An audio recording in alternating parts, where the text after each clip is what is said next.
Precious one, welcome to Time with Archbishop Charles. This is my 40 years in full-time pastoral ministry and also in a miracle ministry. And in 40 years, you come across so many people on the journey. And I'm trying to trace where we started and where we are today. Because it's very important, if you are going to understand the glory of somebody, you know their story. And across these 40 years, some of the people I've met are very incredible. And one of such people is the man I'm going to be talking to, anointed man of God, an academician or academic. He's in the person of Rev Dr Emmanuel Saboro. Doc, you are welcome. Thank you, sir. Good, good. So if somebody is watching you and does not know who Rev Dr Emmanuel Saboro is, in brief, can you tell us who Dr. Saboro is? Yes, so like you rightly said, my name is Emmanuel Saboro. I was born in northern Ghana, in Tamale precisely. I think this year, in November, I celebrated my 50th birthday, so I'm 50 now. Wow. So I attended Ghana Secondary School in Tamale and finished sixth form in '92. Thereafter, I worked briefly with the Ghana Police Service, became a detective, and then I resigned and went to the university. And when I finished the university, I just felt I had a calling to become an academic. So I went ahead and did an MPhil and went ahead to do a doctorate in England, came back and got an appointment at the University of Cape Coast. And initially I was teaching at the English department. And then after my PhD, I felt that my line of interest had changed. So I transferred to the Center for African Studies. Currently, I serve as the director for the Center for African and International Studies. I got born again under your ministry, specifically on the 1st of January, 1989. Wow. So what it means is that I've been following your ministry for 34 years. Wow. At the time I was in secondary school, Form 4, and my spiritual father who led me to your ministry is still a pastor, Reverend Sylvester Kansia. Okay. Yes, so he was one of the people who, saw early, he felt that some of us had potential. So when he left the Catholic Church and came under your ministry, some of us followed him. Okay. And so I became a cell leader, eventually became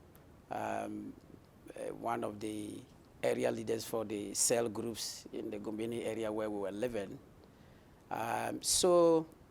Right from the beginning, I knew I had a calling on my life, but I wasn't too certain because at the time, part-time ministry wasn't very common. And so at the time, sometimes I felt I wasn't called. At the time, I felt I was called. So it was a kind of a dilemma. But eventually, I think that I got convinced that even if I was called, I wasn't called into full-time.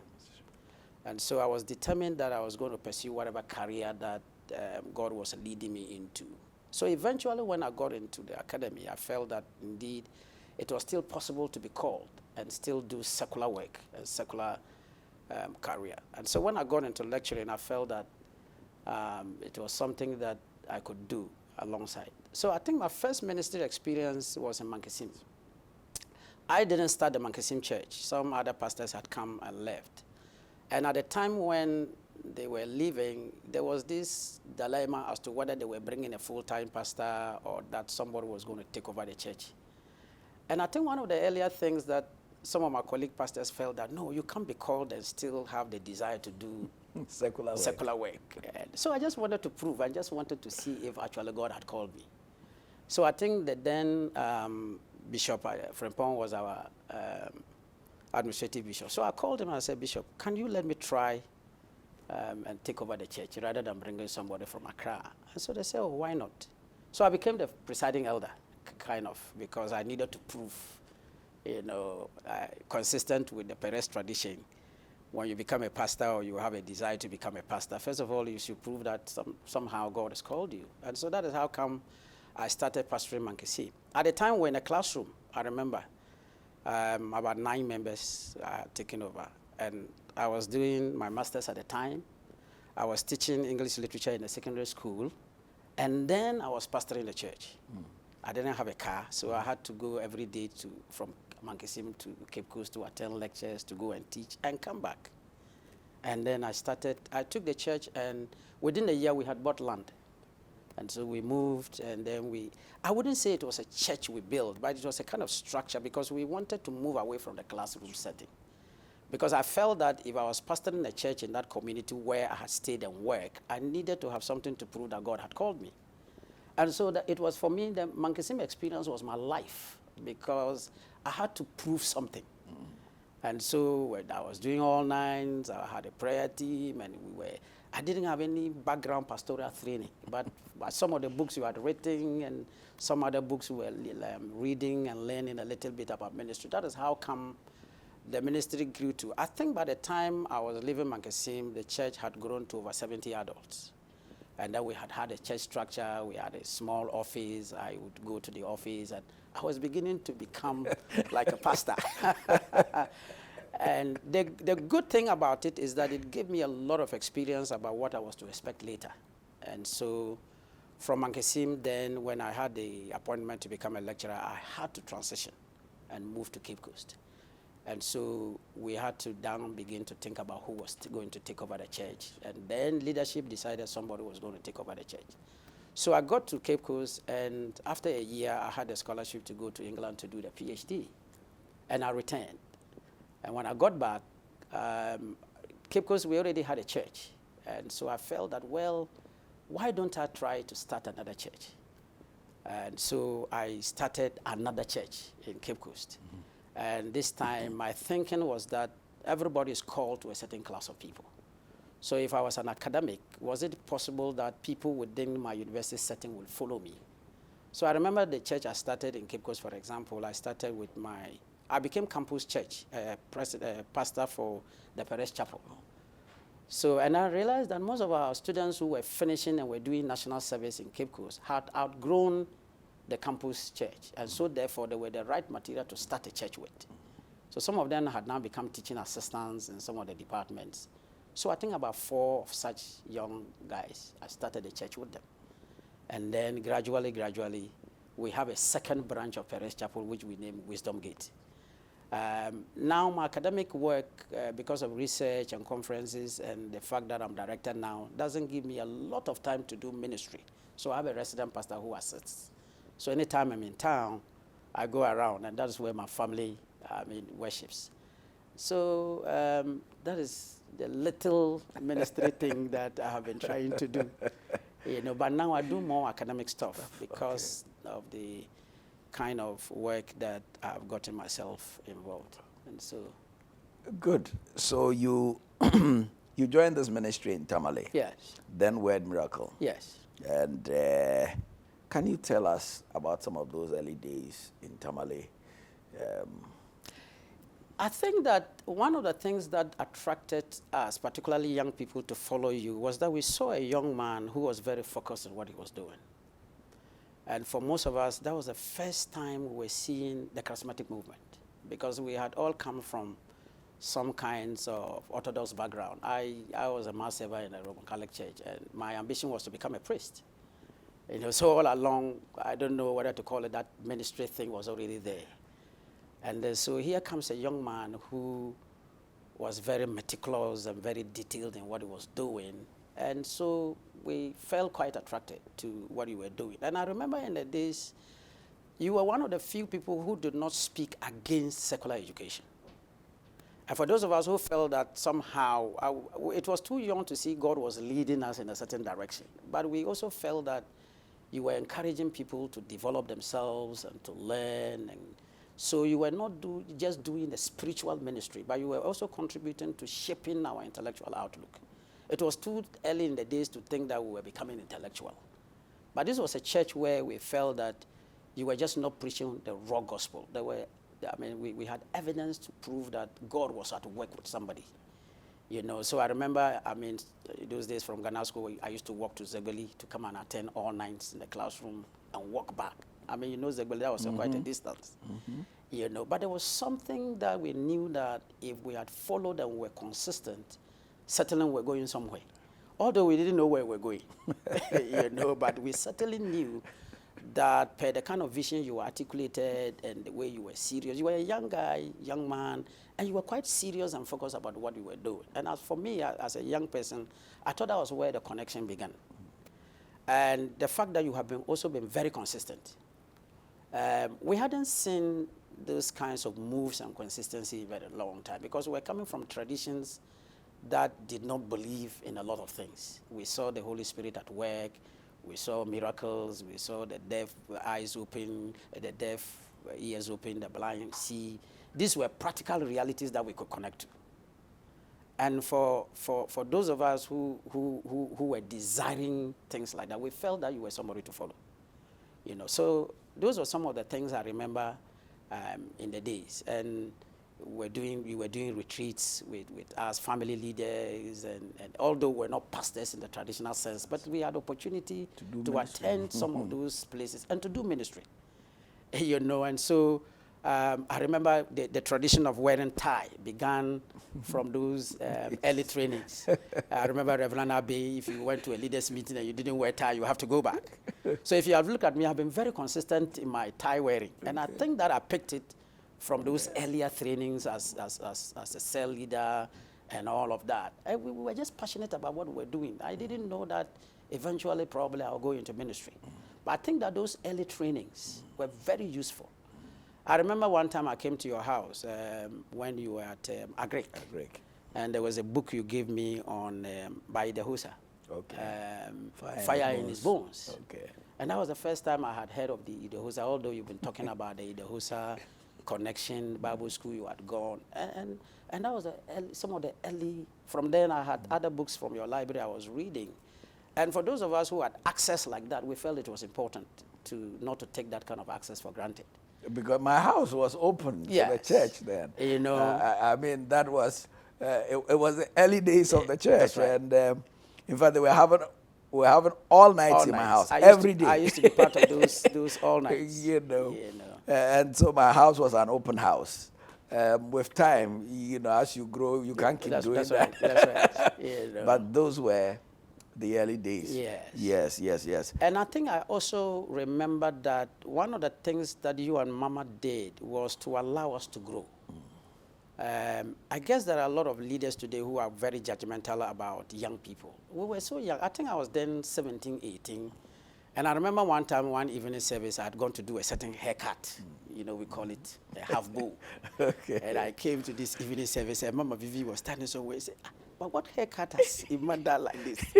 You know, and she didn't judge me because it was a very worldly, you know, but this was a young student in secondary school who was still not sure about his identity and all of that. And I think that was important. That is still important for the kind of ministry you have built over the years, to try to understand young people and to allow them to make mistakes and to grow. And so that is how come when you started a youth explosion, some of us felt that, we didn't have the opportunity because at our time we didn't have youth explosion. We used to come to church and listen to the same adult content, and we had to, you know, grow by force, you know. So I think that these are some of the ways in which I remember the early days, but particularly because you were such an inspiration because of your age, and also because although you were young, but you were also very focused. And for all my life, there's anything I have picked for you is the consistency and the ability to be focused. Just to be able to see that this is what God has called me to do, and so I must be very focused on that. And I think that I got that from you. Okay. So fast forward from Tamale, we've come to Accra until today. What do you want to say? I think that why some of us have continued to follow you, it's because we saw you were going somewhere. And for those of us who are even seeing ourselves more as secular people, I felt, for example, that no matter where you were going, you still needed recovery. So I have always stayed in touch. I remember when I was going to England, steadily back here, I passed by, I said, can you pray for me? Anytime I come, I try to connect. And so that connection has been very consistent and very useful. Because sometimes when you cut yourself out, what it then means is that you become a very loose sheep, and then nobody is accountable for your life. And so even as God started lifting me and showing me favor and grace in my academic pursuits, I still recognized that I needed a father covering. And that covering ought to be consistent and not to break that covering along the line. So even when you came to Accra and I was being Mankesim, once in a while I passed by, I was still bringing amalgamation. You know, those days we didn't have electronic reporting systems. So I still had to carry money and come and pay amalgamation and go back. Permissions office. At the time when Prophet Collins was the dean for the Bible school, I remember one time I said, oh, can I come and help teach the Bible school? So I used to come and teach research methods at the Bible school and then go back, you know. So I have tried as much as possible to keep that connection. And that connection has been very useful. And that is how come even still from the time that you moved to Accra, I still followed up to the time you bought Pan-African University. And then I guess you were looking for people to help. And I remember I was there when you called me, you said you wanted me to serve on council. I felt that it was a privilege. Because if God has called us, even in our secular capacities, we still wanted to contribute to your vision. Because we all saw that, or some of us saw that we were part of the vision right from the onset. And so whatever you are doing, in our own little way, we ought to make sure that we contribute to make it to stand. Because we have been beneficiaries of the grace that God has put on your life. So that is how come still, we still, the other day I checked, and I said 1989 till this, that's 34 years. That's a long time. That is a long time. That's a long time. That's a long time. So if you have to tell any young man or woman out there watching us, what are some of the points they must use to help them navigate their lives to do better? I think if anyone is following you or is deciding to follow you, he must know of your consistency. You've been very consistent from the beginning. There hasn't been any occasion where we have time, where some of us have regretted following you because you have diluted your message. Your message has very been consistent. And I think that your integrity is also something that is impeccable. I mean, every man has weaknesses and faults, but we think that as a man of God, you have been your integrity is cannot be questioned. I mean, there hasn't, apart from your distractors or people who genuinely would want to fight your ministry, we haven't had any major scandal around your life. And for those of us who follow you, we think that that is an example to emulate. You know, if we have scandals, it's because of our own deficiencies, not because of you, our leader. So it's important that when you are following the leader, you look at his consistency, you look at the fact that he's been a man of integrity. And I think that your marriage has also been a challenge and a motivation to a lot of people. If you are going into ministry as a young person, you would have to be very careful about how you navigate your marriage systems. Mama Vivi, knowing who she is and the fact that she's been a mother to us, Mama Vivi has been somebody who didn't like to talk much. And even till today, she doesn't really talk much. And for some of us, even when we married, we wanted our wives to behave like Mama Vivi. If you are in ministry, you don't want your wife getting around on the pulpit and commanding people here and there. Mama Vivi has been very supportive, but at the background, and I'm sure pushing you and encouraging you and that kind of thing. So I think one of the things I'll tell the young people is that these are virtues to learn from. And I think one of the things that we have learned from you is that you have been patient to move with God one step at a time. People see you, and today they see your glory, and they see your cloud, they see the cars you ride, and they don't know that at a certain point in your life, there were certain sacrifices you made. And those of us who followed you from the beginning saw those sacrifices. You know, saw that you had lived in a house that didn't have electricity, everything, and there wasn't pipe-borne water. Because I attended Ghana Secondary School. And there was a dam there that we were drinking from. People had guinea worm. And you were drinking from that dam because your house was just around everything estates. People don't know this story. People come into ministry today and they look at the cloud around you. They look at your media coverage. They look at the national name and the influence you have. And they think that just by tomorrow, they can also become an Archbishop, Agyinasare. It doesn't work like that. It's a step at a time. And I think you have demonstrated consistently that you have learned to move from one step at a time. Then I think another thing that young people would have to learn from you that some of us have benefited from is your modesty. Some of us who have had the privilege to be very close to you know that God has blessed you. But in the midst of that blessing, you have been very modest. I have people come to me and they say, your bishop is very simple. And I say, well, that is the brand he has built for his life. And for those of us who are closer to him, we know God has blessed him. But he doesn't flout those blessings and those kind of things like what most preachers do. So if there is something that some of us are learning to do, is to also learn your modesty. And to know that, yes, you can still be blessed and still be modest. You can still be blessed and be accessible. I've had people who say, oh, Bishop, you know, the protocols when you want to see him, it's very simple to see him. It's good, because then it gives a lot of young people the opportunity to meet you and to be able to, and maybe finally, before you ask any question, is that I think that you have also taken care of yourself well. For those of us who are close, we know that there are things you don't do, there are things you don't eat. You exercise. These are not spiritual things, but they are important lessons we've learned. Most people looking at you wouldn't know you are 60.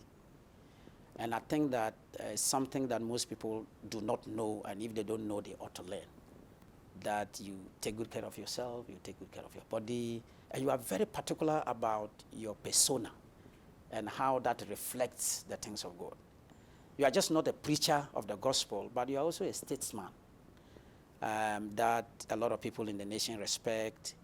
And so what we can learn from you is that, no, if you are even doing ministry, you have to be relevant beyond the church, be relevant beyond the pulpit. In what ways can politicians learn from you? In what ways can you be valuable to the nation and to beyond? And I think that for those of us who have followed you and are still following you, these are the few things that we have picked and we're still picking. For most people who know me, they may even doubt that I'm in ministry, because I do ministry, but I also try to be relevant outside of the context of ministry, so that even when people come to church, your experience and your background as a secular person is able to give encouragement to people. A lot of people are doing PhDs now because of the example I have said. They've seen me do it. And I have a lot of the people, one of the reasons why my church, most of the people are trained, eventually what happens is that they carry my grace and they get scholarship and they leave. Some of them are doing PhDs outside, some of them have scholarships. And most of them tell me that, oh, I think that is because of the example that you have set for us. And I say, well, we all have a bigger example because our bishop has been very consistent in the ways in which he has sought to develop himself. We started following you at a time when we knew you didn't have a university degree. And yet there were people who had finished university who were in your church. And there hasn't been any occasion where you are speaking openly against education is not important. I mean, secular education is not. You have never made comments like that. And so we had the motivation and still have the motivation.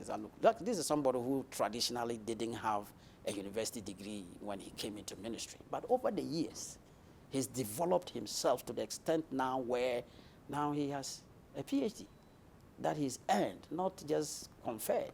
Because people don't know that you have written a PhD and you have it. And so I think that the young people who are listening to us should know that you have just not become Archbishop Agyinasare all of a sudden. It's taken years of hard work, discipline, and consistency to get to where you are. And for those of us who are following, I don't think we have any regrets. We are still trying to achieve what you have achieved. Dr. Saboro. Yes. Thank you for coming. Thank you, sir. We appreciate your insight and your input. And you've told the story very well. Okay. Thank you. Thank you, sir. God bless you.